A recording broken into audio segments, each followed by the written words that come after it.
नमस्कार मित्रांनो, आज आपण पाठ्यपुस्तकातील प्रकरण 3 उपयोजित इतिहास या संबंधी माहिती घेणार आहोत। विद्यार्थी मित्रांनो, तुमच्या पाठाखाली जो स्वाध्याय दिलेला आहे तो स्वाध्याय आपण इथे सोडवून घेणार आहोत। स्वाध्यायामध्ये प्रश्न पहिला अ, जो प्रश्नपत्रिकेमध्ये सुद्धा प्रश्न पहिला आहे, त्यामध्ये दिलेल्या पर्यायांपैकी योग्य पर्याय निवडून विधाने पूर्ण करा। पहिला आकडा आहे, जगातील सर्वात प्राचीन संग्रहालय टिंबटिंब या शहराचे उत्खनन करताना सापडले। पर्याय दिलेले आहेत दिल्ली, हडप्पा, ऊर, कोलकाता। विद्यार्थी मित्रांनो, याचं उत्तर आहे ऊर हे शहर। जगातील सर्वात प्राचीन संग्रहालय ऊर या शहराचे उत्खनन करताना सापडले। ऊर हे शहर मेसोपोटेमियामध्ये आहे आणि एका राजकन्येने हे संग्रहालय बांधलेलं आहे, हे लक्षात घ्या। दुसरा आकडा आहे, भारताचे राष्ट्रीय अभिलेखागार टिंबटिंब येथे आहे। भारताचे राष्ट्रीय अभिलेखागार दिल्ली येथे आहे। पर्याय दिलेले आहेत दिल्ली, कोलकाता, मुंबई, चेन्नई। तर दिल्ली येथे ते आहे। प्रश्न पहिला ब, पुढीलपैकी चुकीची जोडी दुरुस्त करून पुन्हा लिहा। तुम्हाला प्रश्नपत्रिकेमध्ये 4 जोड्या वेगवेगळ्या दिलेल्या असतील, त्या 4ही तुम्हाला सोडवायच्या आहे। आपण इथे नमुना दाखल एक जोडी बघणार आहोत। कुटियट्टम केरळमधील संस्कृत नाट्य परंपरा, रम्मन पश्चिम बंगालमधील नृत्य, रामलीला उत्तर भारतातील सादरीकरण, कालबेलिया राजस्थानचे लोकसंगीत आणि लोकनृत्य। आता बघा, चुकीची जोडी काय आहे? कुटियट्टम केरळमधील संस्कृत नाट्य परंपरा आहे, बरोबर आहे। रम्मन पश्चिम बंगालमधील नृत्य आहे का? नाही। पश्चिम बंगालमधील नृत्याला छाऊ असं म्हटलं जातं, म्हणजे ही चुकीची जोडी आहे। मग आपण चुकीची जोडी असा शब्द लिहायचा, त्याच्या पुढे रम्मन पश्चिम बंगालमधील नृत्य असं लिहायचं आणि मग खाली परत लिहायचं दुरुस्त केलेली योग्य जोडी। मग काय आहे योग्य जोडी? रम्मन गढवाल। गढवालमध्ये हे उत्तराखंडमध्ये आहे। येथील धार्मिक उत्सव आणि विधिनाट्य प्रसिद्ध आहे। तर अशा प्रकारे चुकीची जोडी लिहायची, परत दुरुस्त जोडी लिहायची आणि आपलं उत्तर लिहायचं। प्रश्न दुसरा, पुढील संकल्पना स्पष्ट करा। उपयोजित इतिहास, पाठाचं नावच उपयोजित इतिहास आहे। आता उपयोजित इतिहास, उपयोग करणं, एखाद्या विषयातील ज्ञानाचा उपयोग इतर क्षेत्रांमध्ये लागू करणं, याला उपयोजन असं म्हणतात। म्हणजे विद्यार्थी मित्रांनो, आपण जे काही ज्ञान घेतो त्याचा उपयोग आपल्याला इतर ठिकाणी करता आला पाहिजे, नाहीतर त्या ज्ञानाचा उपयोग काही नाही। आणि म्हणून एखाद्या विषयातील ज्ञानाचा उपयोग इतर क्षेत्रामध्ये लागू करणं, यालाच उपयोजन असं म्हणतात। इतिहासाची उद्दिष्ट इतर विषयांना लागू करून नवीन निष्कर्ष काढणे, यालाच इतिहासाचं उपयोजन म्हणतात। म्हणजे इतिहासामध्ये आपण जे ज्ञान घेतो त्याचा उपयोग आपल्याला इतर क्षेत्रामध्ये झाला पाहिजे। इतिहासाद्वारे भूतकाळातील घटनासंबंधीचं जे ज्ञान प्राप्त होतं त्याचा उपयोग वर्तमानात आणि भविष्य काळात सर्व समाजाला कसा होईल याचा विचार उपयोजित इतिहासात केला जातो। इतिहासामध्ये सामाजिक, धार्मिक, कला, स्थापत्य इत्यादी घटक असतात आणि या विषयांमध्येही इतिहासाचे उपयोजन होते। उदाहरणार्थ आपण स्थापत्य घेतलं तर पूर्वी कसं बांधकाम झालं, काय काय केलेलं आहे आणि त्याच्यातून आता आपण आणखी काय करू शकतो, हे झालं त्याचं उपयोजन. आणि म्हणून उपयोजित इतिहास हा फार महत्त्वाचा आहे. दुसरी संकल्पना आहे अभिलेखागार. आता अभिलेखागार म्हणजे काय? जसं ग्रंथालयामध्ये पुस्तकं असतात तसंच अभिलेखागारामध्ये जे आपले ऐतिहासिक दस्तऐवज आहे त्या ठिकाणी जतन करून ठेवले जातात. की फार पूर्वीपासून अगदी शिवाजी महाराजांच्या काळापासून जे काही पत्रव्यवहार आहेत, जे काही राज्यकारभारासाठी त्यांनी केलेलं आहे ते सगळं जतन करून ठेवलं जातं. आणि ज्या ठिकाणी जतन करून ठेवलं जातं त्या ठिकाणास अभिलेखागार असे म्हणतात. अभिलेखागारामध्ये महत्त्वाची जुनी कागदपत्र, दप्तरे, जुने चित्रपट, दप्तरे म्हणजे तुमचं शाळेचं दप्तर नाही. दप्तर कशाला म्हणतात तर आपण म्हणजे कुठल्याही पेशव्यांचं दप्तर म्हणजे काय तर पेशवेकालीन काळात जे काही त्यांची कागदपत्र होती, जो काही व्यवहार चालायचा, राज्यकारभार चालायचा, त्याची सगळी कागदपत्र त्याला दप्तर असं म्हणतात. मग ते दप्तर, जुने चित्रपट, जागतिक करार जे होतात त्याचे ऐवज हे सगळं जतन करून या अभिलेखागारामध्ये ठेवलं जातं. अभिलेखागारांमुळे मूळ कागदपत्रांचे संदर्भ मिळतात. तत्कालीन ऐतिहासिक घटनांचा अभ्यास करता येतो. तत्कालीन भाषा, लिपी यांचा शोध घेता येतो. कालगणना करता येते आणि ऐतिहासिक वारसा आपल्या पुढच्या पिढ्यांना हस्तांतरित करता येतो. आता भारताचं जे अभिलेखागार आहे ते दिल्ली इथे आहे. हे राष्ट्रीय अभिलेखागार आहे आणि हे आशिया खंडातलं सर्वात मोठं अभिलेखागार आहे. लक्षात घ्या, आशिया खंडातील सर्वात मोठं अभिलेखागार हे भारताचं दिल्लीमध्ये आहे. प्रत्येक राज्यासाठी सुद्धा स्वतंत्र अभिलेखागार आहे. प्रश्न तिसरा, पुढील प्रश्नांची 25 ते 30 शब्दात उत्तरे लिहा. प्रश्न आहे, जनांसाठी इतिहास ही संकल्पना स्पष्ट करा. विद्यार्थी मित्रांनो, जनांसाठी इतिहास, जन म्हणजे लोक, त्यालाच उपयोजित इतिहास असं म्हटलं जातं. उपयोजित इतिहास आणि जनांसाठी इतिहास या दोन्ही संकल्पना एकच आहे.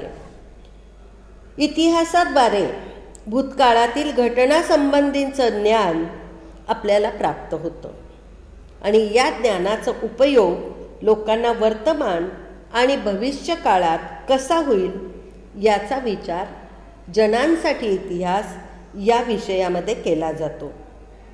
वर्तमानकालीन समस्यांवरील उपाययोजना करण्यासाठी भूतकालीन घटनांविषयीचं ज्ञान उपयुक्त ठरतं.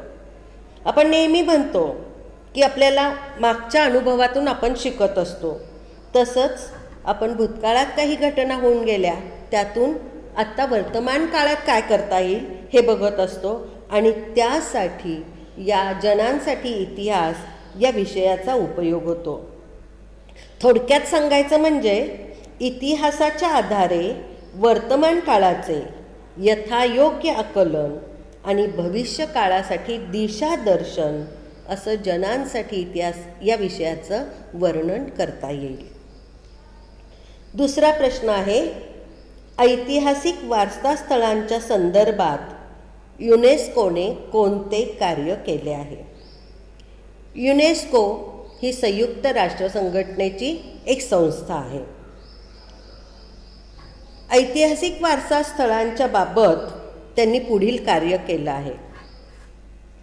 नामशेष होण्याच्या वाटेवर असलेल्या सांस्कृतिक आणि नैसर्गिक वारशांचं जतन आणि संवर्धन कसं करावं याची मार्गदर्शक तत्व त्यांनी घालून दिलेली आहेत. जागतिक वारशाच्या पदास पात्र ठरणारी स्थळं आणि परंपरा यांची यादी संघटना वेळोवेळी जाहीर करते. अशा याद्या जाहीर करून युनेस्को प्राचीन वारसा जपण्यासाठी लोकांचे आणि राष्ट्राचे लक्ष वेधून घेते. विद्यार्थी मित्रांनो,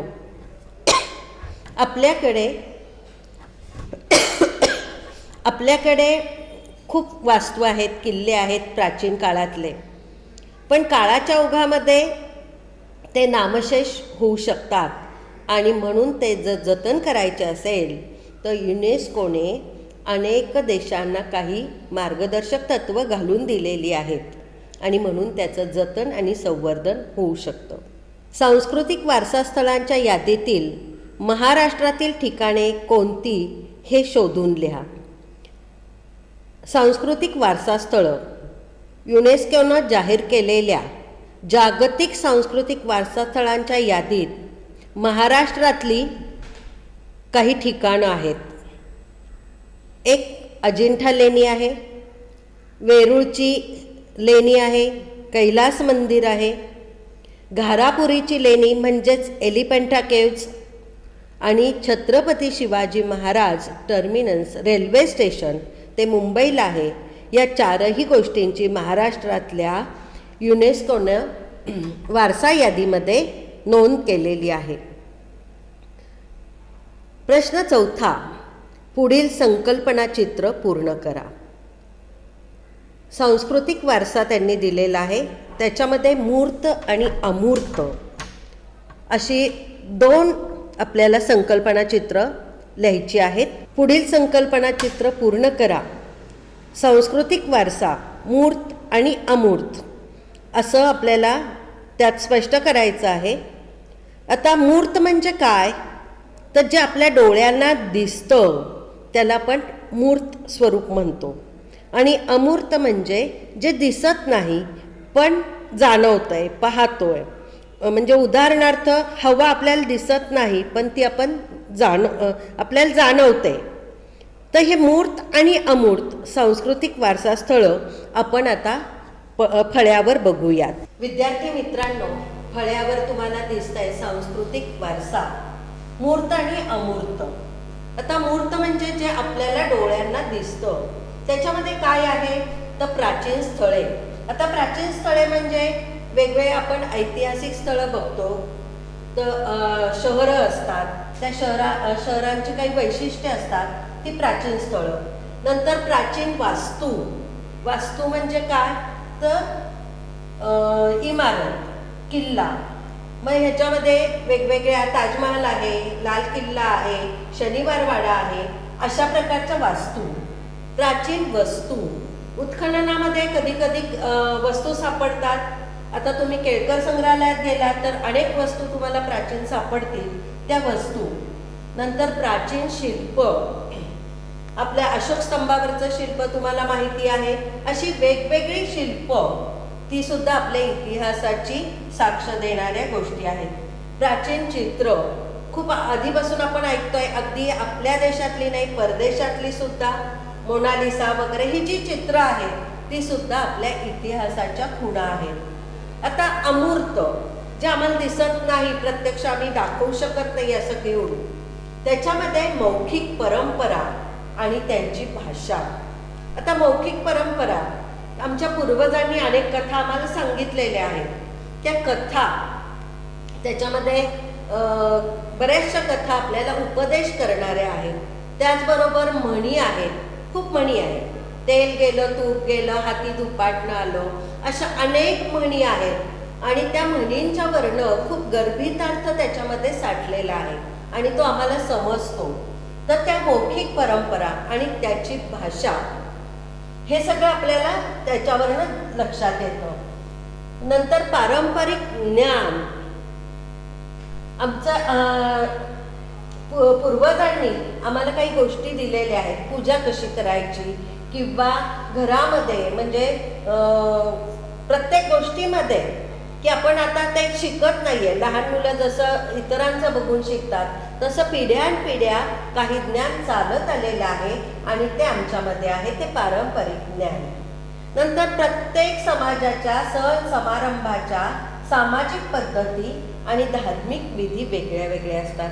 मुस्लिम लोक मस्जिदमध्ये जातात, नमाज पढतात, हिंदू लोक देवळात जातात.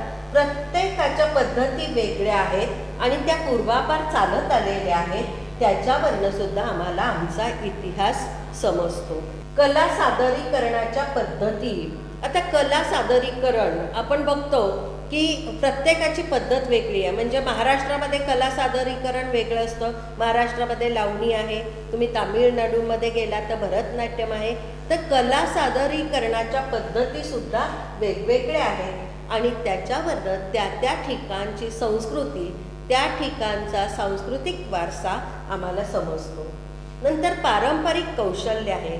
आमच्याकडे पूर्वीपासून 12 बलुतेदार पद्धती होती आणि या 12 बलुतेदार पद्धतीत प्रत्येकाला काही ना काही कौशल्य होतं. मग ही कौशल्य म्हणजे वडिलांनी मुलाला शिकवली, मुलाने त्यांच्या मुलांना शिकवली, अशी परंपरागत आलेली आहे आणि हा आमचा सांस्कृतिक वारसा आहे.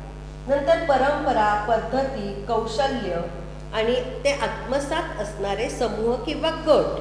म्हणजे उदाहरणार्थ की आमच्याकडे सकाळी वासुदेव येतो आणि ही वासुदेव त्या जे काही गाणं म्हणतो तर तो सुद्धा आमचा सांस्कृतिक वारसा आहे.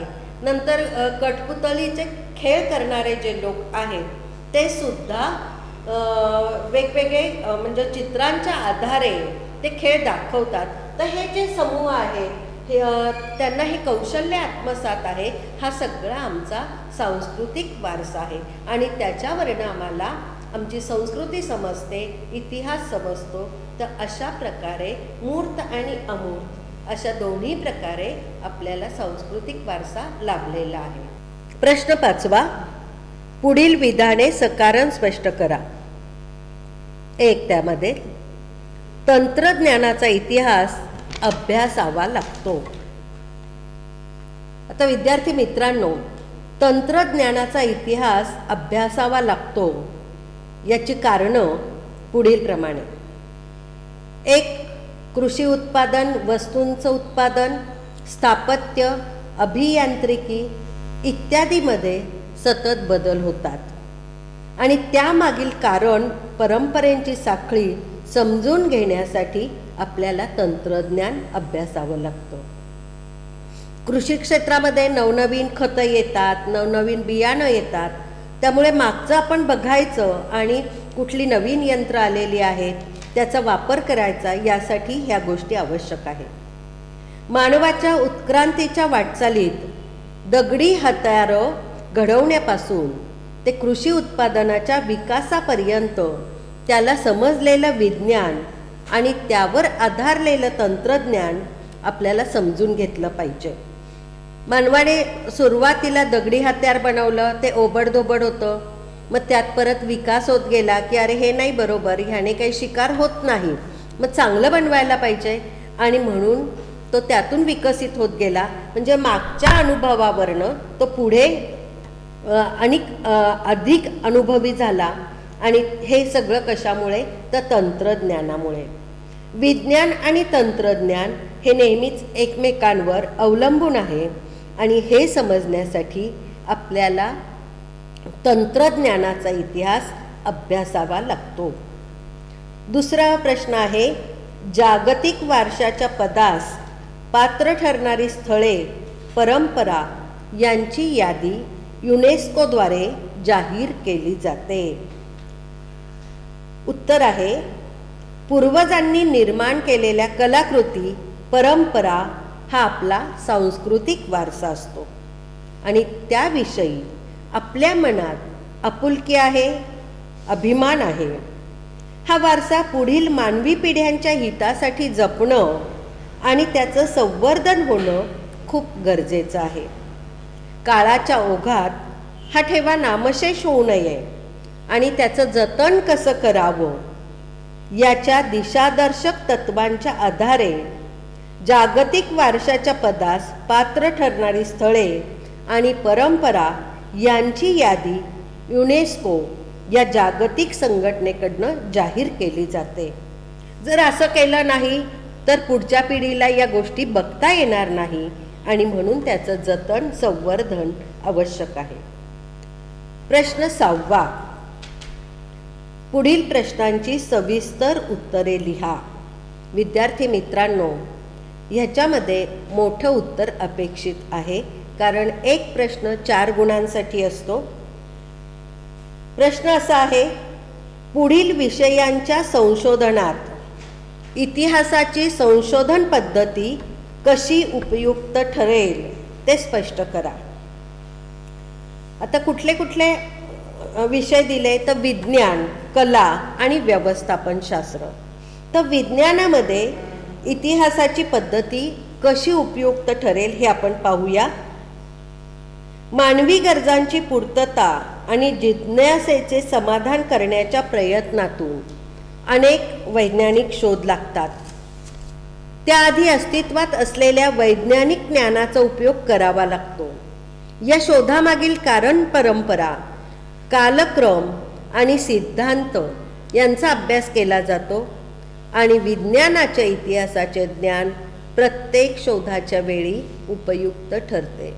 एखादं शस्त्र जरी आपण घेतलं ते सुरुवातीला कसं होतं, मग हळूहळू त्याच्यात कसे बदल झाले आणि त्याच्यासाठी विज्ञानाची आवश्यकता असते, पण इतिहासाची सुद्धा आवश्यकता असते. कारण त्या शस्त्राचा इतिहास काय आहे त्याच्यातून त्याची प्रगती होत जाते आणि म्हणून आपल्याला इतिहास हा विषय त्या विज्ञानामध्ये सुद्धा उपयोगी पडतो. दुसरा आहे कला. कोणत्याही कलेचा व्यवसाय वैचारिक, भावनिक आणि सांस्कृतिक परंपरांच्या आधारेच अभिव्यक्त होत असतो. या कलांचा अभ्यास करताना या सर्व परंपरांचा इतिहास समजून घ्यावा लागतो. संबंधित कलाकृती कशी साकार झाली, त्यामागे निर्मात्याची कोणती मानसिकता होती, प्रचलित कलाशैली कोणत्या होत्या, या सर्व सांस्कृतिक इतिहासाचा अभ्यास आपल्याला महत्त्वाचा ठरतो. म्हणजे एखाद्या चित्रकाराने चित्र काढलेलं असेल तर त्याच्या मनात कोणत्या भावना असतील, त्यावेळेस त्याची मानसिकता काय असेल हे सुद्धा समजून घ्यावं लागतं आणि म्हणून त्याच्यासाठी इतिहास आवश्यक आहे. तिसरं व्यवस्थापनशास्त्र. आता प्रत्येक गोष्टीत व्यवस्थापन फार महत्त्वाचं आहे. उत्पादनाची संसाधनं, मनुष्यबळ, उत्पादनाच्या विविध प्रक्रिया, बाजार आणि विक्री या सर्व ठिकाणी व्यवस्थापनशास्त्राची आवश्यकता असते. व्यवस्थापनशास्त्र म्हणजे मॅनेजमेंट. वेगवेगळ्या सामाजिक आणि आर्थिक संघटनांद्वारे हे व्यवहार चालू असतात. या सर्व व्यवस्थापनांमध्ये सुधारणा करणं, त्यांचा अभ्यास करणं, व्यवस्थापन सुलभ करणं यासाठी भूतकालीन यंत्रणांचा अभ्यास करणं आवश्यक असतं आणि म्हणून त्याचा इतिहास समजून घेण्याची गरज असते. आता उदाहरणार्थ विद्यार्थी मित्रांनो, मी रनिंग रेसमध्ये भाग घेते आहे, रोज प्रॅक्टिस करते आहे. मी घड्याळ लावून बघते की आज मला किती वेळ लागला, मग मी आणखी सराव करते आणि मग किती वेळ लागला. तर हे सगळं म्हणजे आपण मागच्या गोष्टी लक्षात घेतो आणि कुठलंही शास्त्र असू द्या, कुठलंही कला असू द्या, त्याच्यामध्ये ही इतिहास हा विषय महत्त्वाचा ठरतो. प्रश्न पुढचा, उपयोजित इतिहासाचा वर्तमान काळाशी कसा सहसंबंध असतो? ऐतिहासिक ज्ञानाचा उपयोग वर्तमान आणि भविष्य काळात सर्व लोकांना कसा होईल याचा विचार उपयोजित इतिहासामध्ये केला जातो. उपयोजित इतिहासाचा वर्तमान काळाशी सहसंबंध असतो. आता कसा असतो तर भूतकाळातील घटनांच्या आधारावरच मानव वर्तमान काळाची वाटचाल करत असतो. आपल्या पूर्वजांचं कर्तृत्व, त्यांचा वारसा याबद्दल त्यांच्या मनात कुतूहल आणि आत्मीयता असते. या वारशाचा इतिहास, पूर्वजांनी निर्मिलेल्या कलाकृती, परंपरा यांचं ज्ञान उपयोजित इतिहासाच्या अभ्यासाने वर्तमान काळात मानवाला मिळते. उपयोजित इतिहासाच्या आधारे या मूर्त आणि अमूर्त वारशाचे जतन करता येते. उपयोजित इतिहासाद्वारे वर्तमानातील सामाजिक आव्हानांवर उपाययोजना करणं शक्य होतं. वर्तमानातील समस्यांची सोडवणूक करता येते. भूतकालीन अनुभवावरनं वर्तमानात सामाजिक उपयुक्ततेचे निर्णय घेणे शक्य होते. उपयोजित इतिहासाच्या अभ्यासाच्या आधारे वर्तमान काळाचे यथायोग्य आकलन आणि दिशादर्शन होतं. म्हणजे आपण पूर्वजांच्याच कडनं शिकत आलेलो आहे. म्हणजे एखाद्या मुलीला आता लग्न झालं आहे, स्वयंपाक करायचा आहे, पण तिची आई कशी करत होती, आईने काय केलेलं होतं हे ती लक्षात घेते. असंच आपण आपल्या पूर्वजांनी काय केलं आहे ते आपण बघत असतो. आता याच्यातलाच प्रश्न तिसरा, इतिहासाच्या साधनांचे जतन व्हावे यासाठी किमान 10 उपाय सुचवा. लिखित, भौतिक आणि मौखिक ही इतिहासाची साधनं आहे. काही लिहून ठेवलेली आहेत, काही वस्तूच्या रूपात आहेत आणि काही मौखिक आहे, म्हणजे परंपरेने एकाने दुसऱ्याला सांगून आलेली आहेत. तर या साधनांचं जतन करण्यासाठी आपण काय करू शकतो? आता मौखिक साधनांच्या मध्ये ओव्या आहेत, लोकगीतं आहेत, म्हणी आहेत, कथा आहेत. तर ह्या प्रत्येक वेळेस आता एकमेकांना सांगून लक्षात राहतीलच असं नाही, आणि म्हणून त्याचं संकलन करून ते लिखित स्वरूपात ठेवावं. किल्ले, स्मारके, राजवाडे यांची नियमित दुरुस्ती करणं आवश्यक आहे. कारण बरेचसे किल्ले पडझड झालेली आहे, काळाच्या ओघात ते व्यवस्थित राहिलेले नाही आहे, आणि म्हणून त्याची डागडुजी करणं, व्यवस्थित दुरुस्ती करणं आवश्यक आहे. आपण पर्यटनाला गेल्यानंतर वास्तूंची नासधूस करतो. अनेक असे वीर आहेत की ती आपली नावं त्याच्यावर कोरून येतात. हे आपण टाळलं पाहिजे. जर असं कुणी करत असेल तर त्यालाही रोखलं पाहिजे, आणि यासाठी कडक उपाययोजना करणं आवश्यक आहे. ऐतिहासिक नाणी, हत्यारे, दुर्मिळ वस्तू, मूर्ती अतिशय काळजीपूर्वक हाताळाव्यात. चोरांपासून त्याचं संरक्षण करावं. तुम्हाला माहिती आहे की दुर्मिळ वस्तूंना खूप मागणी असते, किंमत असते, आणि म्हणून त्याच्या चोऱ्या होतात. तर तेही संरक्षण आपण केलं पाहिजे. ऐतिहासिक साधनांच्या जतनासाठी कडक कायदे केले पाहिजेत. जुन्या जुने ग्रंथ ही आपली संपत्ती आहे, ती जपून ठेवली पाहिजे. त्याला वाळवी, बुरशी लागू नये यासाठी उपाय केले पाहिजेत. तसंच उंदरांपासून सुद्धा त्याचं संरक्षण करावं. या साधनांविषयी, प्राचीन इतिहासाविषयी जनतेच्या मनात आपुलकी निर्माण केली पाहिजे.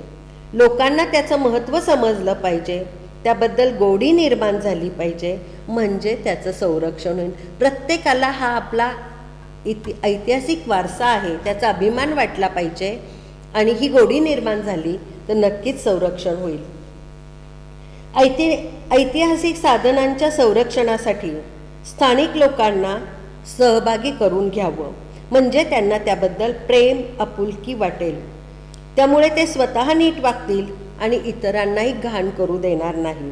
म्हणजे ज्या ठिकाणी ते लोक राहतात, म्हणजे शनिवार वाडा पुण्यात आहे, तर पुण्यातल्या लोकांना त्याच्याबद्दल स्वाभिमान वाटला पाहिजे की अरे आपलं आहे हे, आणि त्याचं जतन केलं पाहिजे. म्हणजे ते स्वतःही करतील आणि इतरांनाही घाण करू देणार नाहीत.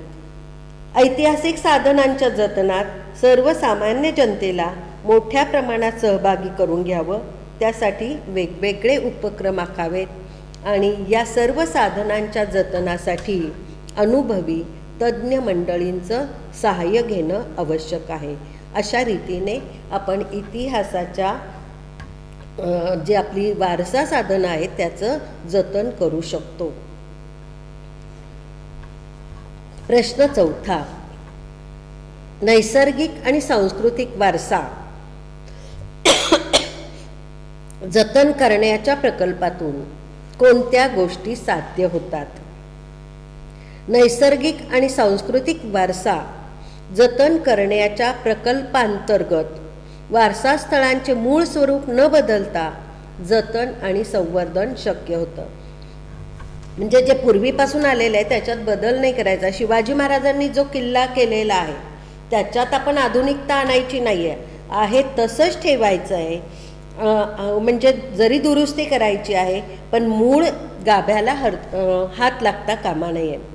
स्थानिक समाजाची घडण, मानसिकता यांच्या पुढे असणारी आव्हानं, स्थानिक लोकांच्या अपेक्षा यांचा आढावा आपल्याला घेता येतो. नंतर सांस्कृतिक वारसा स्थळांचे जतन आणि संवर्धन करत असताना स्थानिक लोकांच्या भावना दुखावल्या जाऊ नयेत यासाठी कराव्या लागणाऱ्या उपाययोजनांचं नियोजन करता येतं. की आता सांस्कृतिक वारसा स्थळ आहे, उदाहरणार्थ आपला शनिवारवाडा आहे, पर्वती आहे, पण आपल्या इथल्या लोकांना जर आपण तिथे अटकाव केला किंवा हे तुम्ही करायचं नाही, ते करायचं नाही, असं न करता की ही आपली वास्तू आहे, तुम्हाला तुमचा व्यवसाय सांभाळता येतोय, तुम्ही तो करू शकता, असं जर आपण त्यांच्यामध्ये हे आपुलकीची भावना निर्माण करू शकलो तर त्याचं जतन करणं सोपं जाईल. स्थानिक लोकांना प्रकल्पात सामील करून घेता येतं. स्थानिक लोकांच्या परंपरागत कौशल्यांना प्रोत्साहन देऊ शकतील अशा उद्योग व्यवसायांना चालना मिळावी त्यासाठी पद्धतशीरपणे नियोजन करणं शक्य होतं.